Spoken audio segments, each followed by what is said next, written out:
नागपूर लोकसभा निवडणुकांच्या पहिल्या टप्प्यातील उमेदवारांना अर्ज भरण्यासाठी उरले शेवटचे 2 दिवस। नागपुरातून विकास ठाकरे आणि गडचिरोली चिमूरमधून अशोक नेते आज उमेदवारी अर्ज भरणार। विकास ठाकरे नितीन गडकरी यांचा 2.5 लाख मताधिक्यांनी पराभव करतील, नाना पटोले यांनी व्यक्त केला विश्वास। विजय झाला तर माजायचं नाही आणि पराभव झाला तर लाजायचं नाही, मला निवडून द्यायचं की नाही हे जनतेने ठरवायचं आहे, सुधीर मुनगंटीवारांची प्रतिक्रिया। चंद्रपूरमधील भाजपचे उमेदवार सुधीर मुनगंटीवारांनी घेतलं सिद्धेश्वराचं दर्शन। उमेदवारी अर्ज भरण्यापूर्वी मुनगंटीवार सिद्धेश्वराच्या चरणी। भाजपचे चंद्रपूरचे उमेदवार सुधीर मुनगंटीवार आज अर्ज भरणार। फडणवीस आणि बावनकुळे राहणार उपस्थित। लोकसभा निवडणुकांच्या अनुषंगाने आज अजित पवारांची राज्यातील आमदार मंत्र्यांसोबत महत्त्वाची बैठक। या बैठकीत लोकसभा जागा वाटप आणि प्रचाराच्या रणनीतीवर होणार चर्चा। आगामी लोकसभा निवडणुकीच्या पार्श्वभूमीवर मुंबई भाजपच्या मॅरेथॉन बैठका सुरू। आज भाजपचे मुंबई अध्यक्ष आशिष शेलार यांची सर्व पदाधिकाऱ्यांसोबत बैठक। ठाकरे गटाची पहिली यादी आजच जाहीर होणार। 15 ते 16 उमेदवारांचा समावेश असण्याची शक्यता, संजय राऊत यांची माहिती। दादरा नगर हवेली दमण दीवच्या शिवसेनेच्या राज्यप्रमुख पदावरून अभिनव डेलकर यांची शिवसेना ठाकरे गटाकडून हकालपट्टी। श्वेतल भट यांची प्रभारी राज्यप्रमुख पदी नियुक्ती। लोकसभा निवडणुकीसाठी राष्ट्रीय स्वयंसेवक संघाची मोर्चे बांधणी सुरू।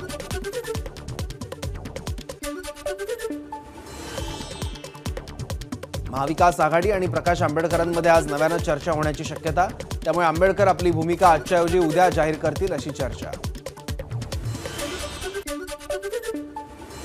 खासदार संजय राऊतांकडून पंतप्रधान मोदी आणि शहा यांची ईदी अमीनशी तुलना। ईदी अमीन हा नरभक्षक होता, मोदी आणि शहा हे संविधान भक्षक आहेत, संजय राऊतांची टीका। वंचित मविया आघाडीचा महत्त्वाचा घटक प्रकाश आंबेडकरांना दिलेल्या 4 जागांचा प्रस्ताव कायम, खासदार संजय राऊत यांचं वक्तव्य।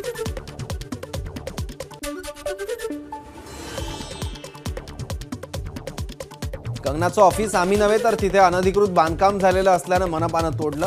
पंतप्रधान मोदी आणि अमित शहा यांनी अनधिकृत गोष्टी तोडून टाकण्यास सांगितलं होतं, आम्ही त्याचं पालन केलं, संजय राऊत यांची कंगनाबाबत प्रतिक्रिया। वेळ आली तर विरोधी पक्षाचे नेते असलेल्या एकनाथ खडसे आणि त्यांच्या कार्यकर्त्यांकडे हक्कानं मत मागणार। भाजपच्या रावेर लोकसभा मतदारसंघाच्या उमेदवार रक्षा खडसे यांचं वक्तव्य। भाजपच्या जळगावच्या उमेदवार रक्षा खडसे आणि काही कार्यकर्त्यांमध्ये मंत्री गिरीश महाजनांसमोरच वाद। वादाचा व्हिडिओ सोशल मीडियावर व्हायरल। कार्यकर्त्यांशी झालेला वाद किरकोळ, रक्षा खडसे यांची एबीपी माझाला माहिती।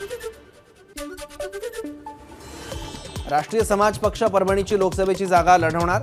महादेव जानकरांची एबीपी माझाला माहिती। महादेव जानकर स्वतःच उतरणार परभणी मतदारसंघातून लोकसभेच्या रिंगणात। खासदार रणजित नाईक निंबाळकरांनी घेतली देवेंद्र फडणवीसांची भेट। रणजित निंबाळकर माढा लोकसभेचे भाजप उमेदवार। प्रचाराचा शुभारंभ कधी करायचा यावर चर्चा झाल्याची माहिती।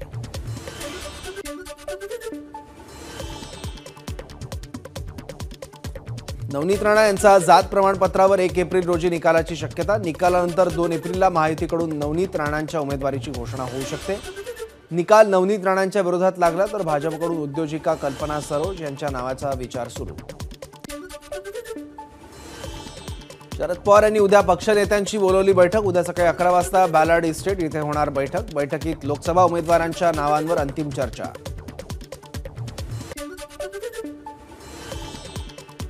शिवाजीराव आढळराव पाटील आज शिवसेनेतून राष्ट्रवादी काँग्रेसमध्ये पक्षप्रवेश करणार। संध्याकाळी 4 वाजता मनसर इथे अजित पवार, दिलीप वळसे पाटील आणि आमदार दिलीप मोहिते यांच्या उपस्थितीत करणार प्रवेश। भाजपचे अधिकृत उमेदवार ठरल्यानं उदयनराजेंचा उद्या भव्य सत्कार असल्याचे पोस्टर्स। उद्या दुपारी 3 वाजता होणार उदयनराजेंचं भव्य स्वागत।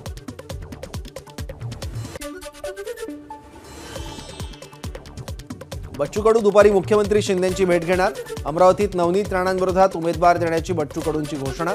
कडूंच्या घोषणेनंतर मुख्यमंत्र्यांचं बच्चू कडूंना भेटीसाठी निमंत्रण। अहमदनगर जिल्ह्यातील साकाळी जलसिंचन योजनेच्या सर्वेक्षणावरून भाजप आणि राष्ट्रवादी शरद पवार गटात social media war. Rashtrawadi Sharadchandra Pawar गटाच्या एक्स हँडलवर अतिशांतपणा, त्याचा मंडप रिकामा अशी पोस्ट, भाजपचंही व्हिडिओतून उत्तर.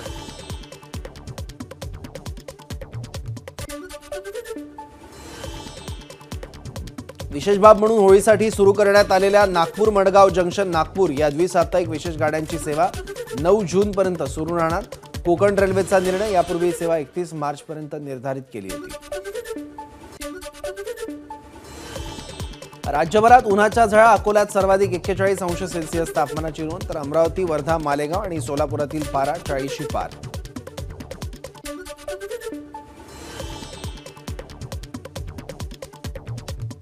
येत्या 2 दिवसात कोकण आणखी तापणार. 26 ते 27 मार्च दरम्यान कोकणातील काही भागात उष्ण आणि दमट परिस्थिती राहील.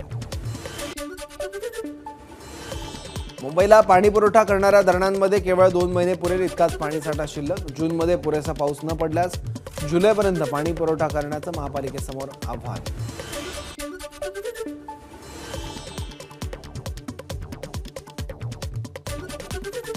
अवकाळी पावसामुळे भंडाऱ्याच्या पवनी तालुक्यातील वाही गावात प्रचंड नुकसान.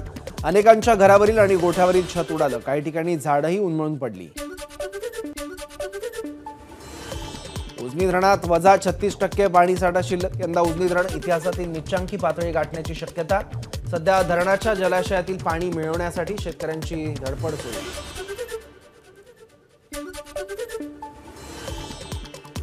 सायन पुलाचं बांधकाम उद्या रात्रीपासून सुरू होणार. मुंबईकरांना 1.5 वर्ष वाहतूक कोंडीचा सामना करावा लागणार. वाहतूक कोंडी टाळण्यासाठी पालिका 14 कोटींचा खर्च करणार. ठाण्याहून घोडबंदरच्या दिशेनं वाहतूक करणाऱ्या वाहनांना रात्री 12 ते पहाटे 4 पर्यंत वाघबे उड्डाण पुलाजवळ प्रवेशबंदी.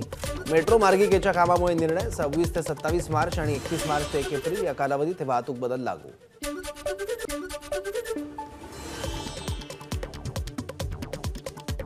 कोकण द्रुतगती महामार्ग सागरी मार्गालगत 13 विकास केंद्र, 105 गावांसाठी MSRDCची विशेष नियोजन प्राधिकरण म्हणून नियुक्ती.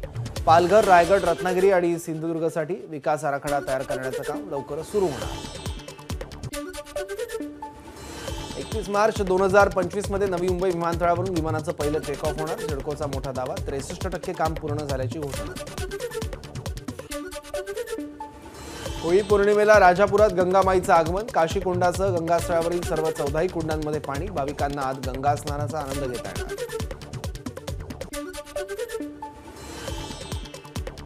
सांगलीच्या कवठेमहांकाळ तालुक्यातील मुंबई गुन्हे शाखेच्या कारवाईत तब्बल 246 कोटींचा एमडी ड्रग्ज जप्त, तर 122.5 किलो कच्चा माल जप्त. 6 संशयित आरोपींना पोलिसांनी घेतलं ताब्यात. ठाणे इथल्या साकेत परिसरातील एका खासगी गोडाऊनला रात्री 12च्या सुमारास लागली आग. ब्रिज दुरुस्तीसाठी काम करणाऱ्या खासगी कंपनीच्या पत्र्याच्या गोडाऊनला आग. रात्री 1च्या सुमारास अग्निशमन दलाकडून आगीवर नियंत्रण. कोणालाही दुखापत नाही.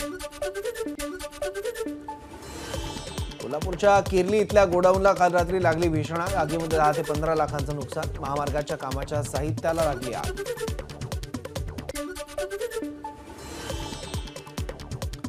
रायगडच्या महाड तालुक्यातील गोंडाळे देऊळकोंड इथे रेडी मिक्स कॉन्क्रीट ट्रक उलटल्याने एका कामगाराचा मृत्यू. सांगली शहरात बुलेटमधून फटाक्यांचा आवाज काढणाऱ्या गाड्यांवर कारवाई. सांगली पोलीस अधीक्षक संदीप घुगे कारवाईसाठी उतरले रस्त्यावर. 12 बुलेट मालकांवर दंडात्मक कारवाई करत सायलेन्सर जप्त.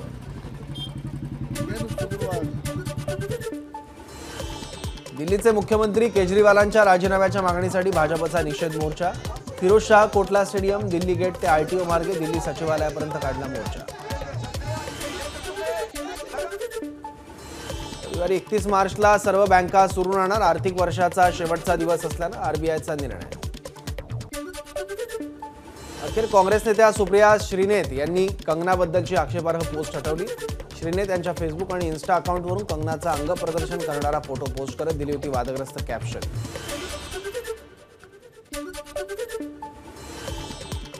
राष्ट्रीय महिला आयोगाकडून निवडणूक आयोगाकडे काँग्रेस नेत्या सुप्रिया श्रीनेत यांच्यावर कारवाईची मागणी.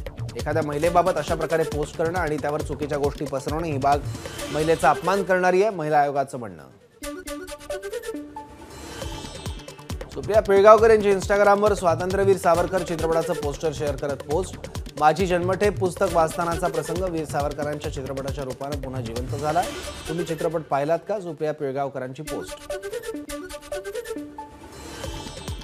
प्रवीण तरडे यांची स्वातंत्र्यवीर सावरकर चित्रपटाचं कौतुक करणारी पोस्ट. अफाट अचाट आयुष्य जगलेल्या, जातीपातीला गाडण्यासाठी झटलेल्या महान व्यक्तिमत्वाची प्रेरणादायी गोष्ट.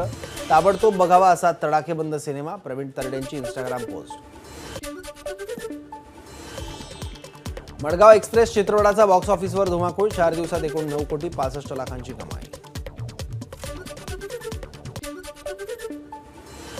बॉलिवूड अभिनेता अजय देवगण आणि आर माधवन यांच्या शैतान चित्रपटाने केली 128 कोटींची कमाई. शैतान या चित्रपटाचं कथानक काळी जादू, वशीकरण यावर आधारित.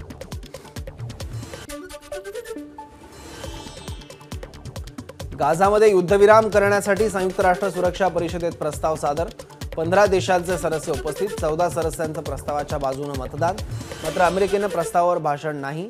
UNSCचे महासचिव अँटोनियो गुटेरेस यांची तत्काळ युद्धविरामाची मागणी.